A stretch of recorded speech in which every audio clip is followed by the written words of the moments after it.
Aksi penolakan terhadap kebijakan pelantikan serentak calon aparatur sipil negara 2024 menggema di media sosial.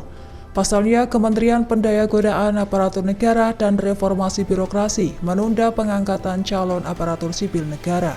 Lantas, warganet beramai-ramai memposting pita hitam bertuliskan Save CASN 2024 dan tolak kebijakan TMT serentak. Mereka menilai keputusan pemerintah merugikan para calon aparatur sipil negara yang telah lulus seleksi.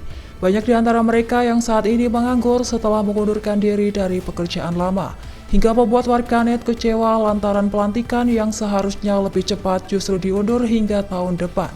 Hal serupa juga berlaku bagi pegawai pemerintah dengan perjanjian kerja atau P3K.